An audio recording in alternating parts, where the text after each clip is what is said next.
রব্বুল আলামিন বলছেন নবী জানায় রাখেন, ওয়াযাক্কির ফাইন্না যিকরা তানফাউল মুমিনিন।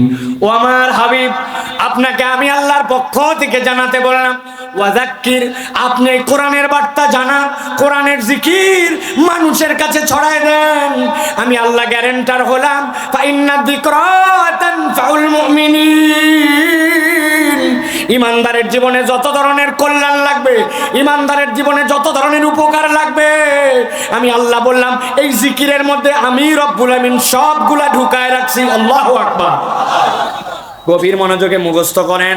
মানুষের জীবনে মৌলিকভাবে আপনি যদি হিসাব মিলান, 5টা ক্যাটাগরির প্রবলেম আছে, আর এই 5 ক্যাটাগরির মধ্যে দুনিয়ার সব প্রবলেম তার ঢুকায় দেওয়া আছে।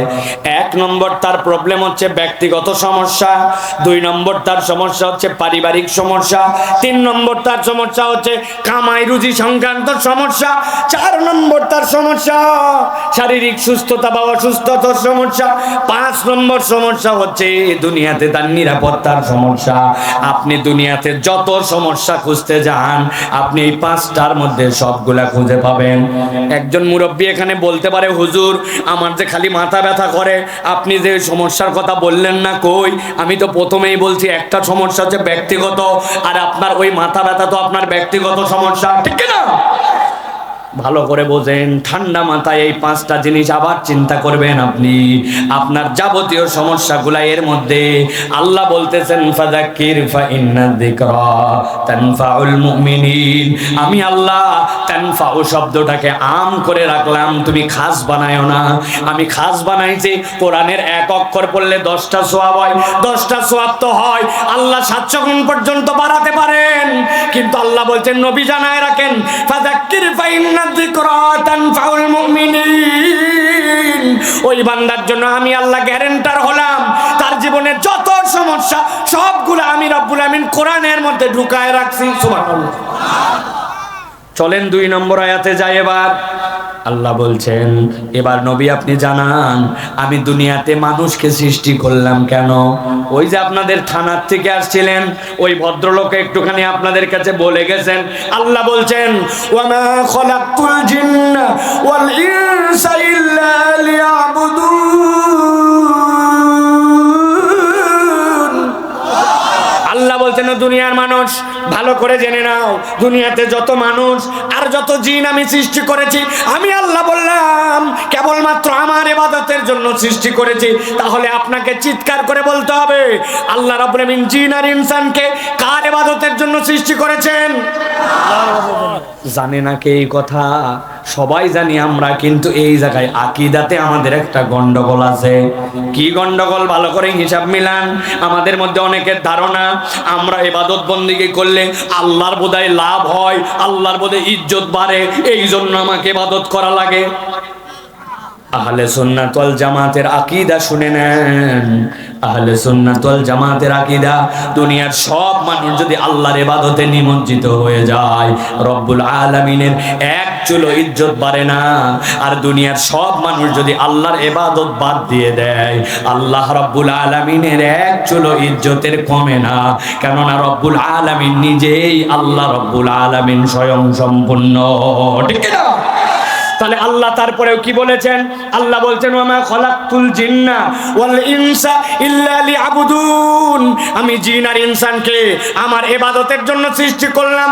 আল্লাহ রাব্বুল আমিন এরপরের আয়াতে বলছেন, মা উরিদু মিনহুম মির রিজকি ওয়া মা উরিদু আন ইউতঈমুন।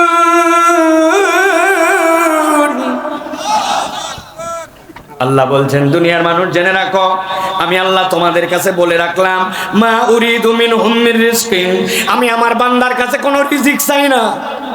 ওয়া মা উরিদু আন ইউতঈমুন, আমি এই প্রত্যাশাও করি না যে বান্দা রব্বুল আলামিনকে খাওয়াবে। তাহলে আল্লাহ বান্দার কাছে রিজিকের প্রত্যাশা করেন না, আল্লাহ বান্দার কাছে খাদ্য প্রত্যাশা করেন না। আল্লাহ এরপরে বলছেন, ইন্নাল্লাহা হুয়ার রাজ্জাকু যুল কুওয়াতিল মাতিন। আল্লাহ বলছেন তিনি তোমাদের কাছে রিজিক প্রত্যাশা করেন না, উল্টা তিনি তোমাকে জানালেন নিশ্চয় তোমার রব এমন রাজ্জাক যুল কুওয়াতিল মাতিন, যার রিজিক দেওয়ার ক্ষেত্রে কারো মুখাপেক্ষী হতে হয় না, তিনি সবাইকে রিজিক দিতে পারেন, যার কাছে কারো মুখাপেক্ষিতা নাই কিন্তু সকলের তার কাছে মুখাপেক্ষিতা আছে, তিনি হচ্ছেন সেই রাজ্জাক আল্লাহ। সুবহানাল্লাহ।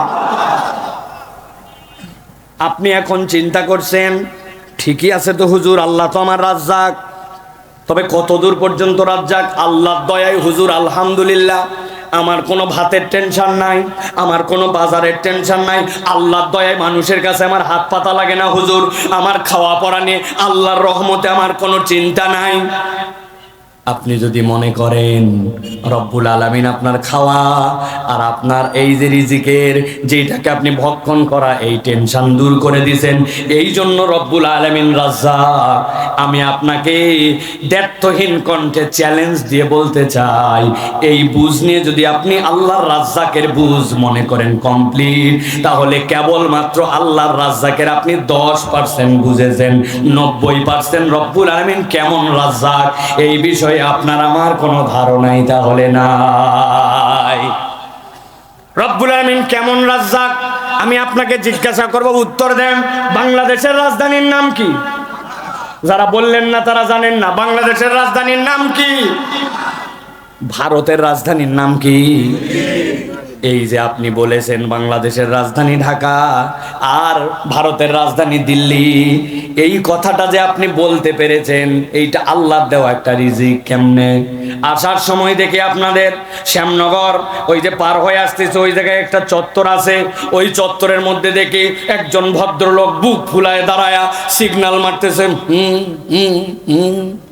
আবার খানিকক্ষণ পরে বলতেছে কি রে, ট্রাফিক কিন্তু জীবনে কোনোদিন শর্ট পড়তে দেখি নাই, সাতক্ষীরা অঞ্চলের ট্রাফিক আবার শর্ট পড়ছে কেন? আসলে বুঝে থাকলে বলেন তো এই বেটা কি ট্রাফিক?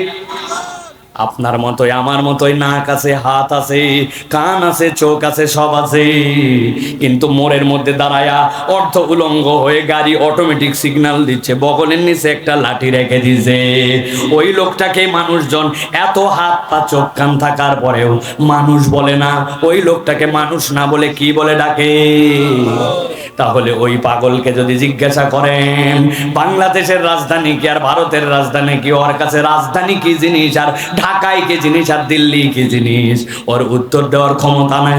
অথচ ওর মুখ আছে, ওর চোখ আছে, কান আছে, আর আপনি এখানে এক মুহূর্ত দেরি করেন নাই, আপনার দেশের রাজধানীর নাম আপনি ঢাকা বলতে পারেন। আল্লাহ বলতেছেন এই যে তোমাকে সুস্থতার ব্রেন দিলাম, বান্দা কল্পনা করতে পারো নাই, এটা তোমার রাজ্জাক রবের পক্ষ থেকে দেওয়া রিজিক। ঠিক না? আপনি ঠিক বললেও ঠিক, না বললেও ঠিক। আপনি বাথরুমের মধ্যে যখন যান, সাতক্ষীরা অঞ্চলের লোকেরা বাথরুমে কি আপনারা স্যান্ডেল পরে যান না খালি পায়া? কথা বলেন। স্যান্ডেল পরে আপনারা যান। আপনার বউ আপনাকে ফোন দিছে হঠাৎ করে, আপনার মা ফোন দিছে আপনাকে, আপনার স্ত্রী আপনাকে ফোন দিছে, এই যে শোনেন আপনি বাজারে গেছেন, হ্যাঁ বাজারে গেছি, কি লাগবে বলো, বলতেছে আপনি একটা স্পঞ্জ স্যান্ডেল নিয়ে আসবেন তো। বলতেছে কার আবার স্যান্ডেল ছিঁড়লো? বলছে কারোই স্যান্ডেল ছেড়ে নাই, আমাদের বাথরুমের মধ্যে যে স্যান্ডেলটা আছে, আব্বা গেছিল বাথরুমে, দেখলাম পা পিছলায় গেছে, আমিও গেছিলাম একবার, পা পিছলায় গেল, পা পিছলায় কোন দিন কে পরে কোমর ভাঙ্গে না মাজা ভাঙ্গে, বাথরুমের স্যান্ডেলটা বদল করা দরকার, এই জন্য একটা স্যান্ডেল নিয়ে আসবেন। বাথরুম থেকে স্যান্ডেল নিয়ে আসছে আপনার সাতক্ষীরার মানুষ, বুঝে সুঝে উত্তর দিবেন। আপনাদের কাছে জানতে চাই, আপনারা কি বাথরুমের ভিতরে ঢুকে কুচকাওয়াজ করেন, দৌড়াদৌড়ি করেন, বাথরুমের ভিতরে হাঁটার প্র্যাকটিস করেন? তাহলে বাথরুমের ভিতরে আপনি কয় ধাপ দেন? 10 থেকে 15 ধাপ। বাথরুমটাই তো আপনার 5 ফিট বাই 5 ফিট ছোট্ট একটু জায়গা, কিন্তু ওই বাথরুমের ভিতরে আপনার কেনা স্যান্ডেল 3 মাস পরে নিচে ক্ষয়ে যায়, বাথরুমের মধ্যে পিছলায় যায়। কিন্তু একবার কল্পনা করলেন না, আপনার বয়স 60 বছর 70 বছর, আপনি 90% সময় খালি পায়ে দুনিয়াতে থেকেছেন। আপনি খালি পায়ে মসজিদে গেছেন, খালি পায়ে পুরা বাড়িতে ঘুরেছেন, খালি পায়ে আপনি মাঠে ধান লাগাইছেন, খালি পায়ে আপনি ক্ষেত খামার করছেন, খালি পায়ে আপনি ঘেরের মধ্যে নেমেছেন, খালি পায়ে আপনি হাল চাষ করেছেন, খালি পায়ে আপনি মুভমেন্ট করেছেন। আপনার পায়ের তলার স্যান্ডেল আপনার বাথরুমে 3 মাসে ক্ষয় যায়, কিন্তু 70 বছরের মানুষ কোনোদিন তার পায়ের তলা ক্ষয়া, তার পায়ের থেকে টপ টপ করে রক্ত বেরোতে শুরু করলো, অথবা পায়ের তলা খোয়াইতে খোয়াইতে হাড্ডি পেয়ে গেল, আজ পর্যন্ত কারো জীবনে হয় না। ঠিক না? আল্লাহ রাব্বুল আমিন বলছেন, ইন্নাল্লাহা হুয়ার রাজ্জাকু যুল কুওয়াতিল মাতিন। দুনিয়ার মানুষ ভালো করে বোঝো, ভালো করে বোঝো, রব্বুল আলামিন তোমার এমন রিজিক দাতা, উনি যদি তোমার পায়ের হাড্ডিগুলা ক্ষয় যেত আর পায়ের তলা ক্ষয়তো, 70 বছরের যেগুলা মুরব্বী আছে সাতক্ষীরায় ওইগুলার খালি কাল্লা ঘুরে ঘুরে বেড়াতো। ঠিক না? আর আমরা যারা একটু বয়স কম, আমাদের কারো মাজা খালি ঘুরে বেড়াতো, পা খোয়াইছে। ঠিক না? কিন্তু কোনোদিন আমি চিন্তা করলাম না, আমি মনে করলাম আমার রব খালে আমাকে খাওয়ায়ার পরে এই জন্য রাজ্জাক রব্বুল আলামিনের কাছে কখনো আমি এই জন্য মন থেকে দিল থেকে আল্লাহর কাছে কৃতজ্ঞ হতে পারি না। ঠিক না? ভালো করে একটু হিসাব করেন, মন দিয়ে একটু কথাগুলা বোঝার জন্য চেষ্টা করেন, একটু দিলের কান দিয়ে কথাগুলো অনুভব করেন। আপনার এই যে গোঁফ আর এইখানে আপনার চোখ, এইটুকুর মধ্যে আপনার মাত্র 4 আঙ্গুল, এই 4 আঙ্গুলের গোঁফ আপনার সপ্তাহে সপ্তাহে কাটা লাগে, কিন্তু ভুরুর চুলটা কাটা লাগে না। আপনি জন্মের পরে কি অবস্থা হয়েছিল একবার কল্পনা করেন। 11 মাস 12 মাস 13 মাসে আপনার দাঁত উঠেছে, ওই দাঁত হাফ ইঞ্চিতে এসে আটকায় গেল, আর আঙ্গুলের নখ বৃহস্পতিবার নাচতেই কাটা লাগে। কোন আল্লাহ দাঁত আটকায় দিল, কোন আল্লাহ ভুরু আটকায় দিল, কোন আল্লাহ চুল বাড়ায় দিল, কোন আল্লাহ নখগুলা বের করে দিল। আমি মনে করতেছি আমার রব রাজ্জাক মানে কেবল খাওয়ায়, না না না না, আল্লাহ আপনাকে আমাকে যা নিয়ামত দিয়ে রেখেছে সবগুলাই আল্লাহর পক্ষ থেকে রিজিক। ঠিক না? মানুষ 2 ভাবে খায়, কয় ভাবে? কথা বলেন। 2 ভাবে। একটা খায় মুখ দিয়া, বাজার আপনি করেছেন আর খেয়েছেন, কিন্তু আপনি যে নাক দিয়ে খান এইটার হিসাব আপনি কোনোদিন করেন না। করোনার মধ্যে আমার আব্বাকে আইসিইউতে রাখতে হয়েছিল, আসগর আলী মেডিকেল কলেজ। আমার দাদা মারা গেছে, দাদি মারা গেছে, ফুপা মারা গেছে, ফুপু মারা গেছে, নানি মারা গেছে। এক পরিবার থেকে লাখ লাখ লাখ লাখ টাকা দিয়ে এইগুলো লাশ নেওয়া লাগছে। আমার নানিকে যখন হাসপাতাল থেকে নেই 9,56,000 টাকা জমা ক্যাশ দিয়া তারপরে লাশ রিসিভ করা লাগছে। আমার আব্বা অসুস্থ, হাসপাতালে ভর্তি করছে আইসিইউতে। 7 দিন পর আল্লাহ ফেরত দিলেন, বেঁচে গেল। বিল যখন ধরায় দিল, দেখি বিলের মধ্যে পোরশন ভাগ করা আছে। একটা বিল হচ্ছে তার জন্য অক্সিজেনে 29,790 টাকা খরচ করা লাগছে। আপনি মুখ দিয়ে খান, আপনার খাওয়ার হিসাব আছে, কিন্তু আপনি আমি যে নাক দিয়ে খাই, ওই অক্সিজেন যদি কিনে খাওয়া লাগতো তাহলে রব্বুল আলামিনের হিসাব আপনার উল্টা পাল্টা হয়ে যেত। ঠিক না? আরেকটা উদাহরণ, এগুলা মনে করে রাখবেন সব সময়। বলেন তো, মানুষ দুনিয়াতে হিসাব করে ক্যালকুলেশন করে কাজ বেশি না ক্যালকুলেশন ছাড়া কাজ করে বেশি? বুঝতে পারেন নাই? ক্যালকুলেশন ছাড়াই মানুষ কাজ করে। কেমনে? আপনি দেখবেন আমাদের অ্যাবসেন্স মাইন্ডের কাজ হচ্ছে 90%-এর উপরে। ডাক্তারের কাছে গেছেন, ডাক্তার সাহেব এই যে বুকের এই জায়গাটা ব্যথা করে। ডাক্তার টেস্ট সব করছে, করে বলছে শোনেন সমস্যা নাই, তবে পরামর্শ একটা দিচ্ছে, এটা মানে চলা লাগবে। বলছে ওরে বাবারে, বাঁচার জন্য তো মানাই লাগবে পরামর্শ, মরতে তো চাই না কেউ। কি পরামর্শ? বলছে শোনেন, প্রত্যেক 3 সেকেন্ডে একবার করে শ্বাস নেবেন আর একবার করে ছাড়বেন। তাহলে 1 মিনিট যদি আপনি 3 সেকেন্ড করে হয়, তাহলে 3 × 30 আর 3 × 30 20 বারের বেশি কিন্তু হওয়া যাবে না, হলে কিন্তু আপনি শেষ।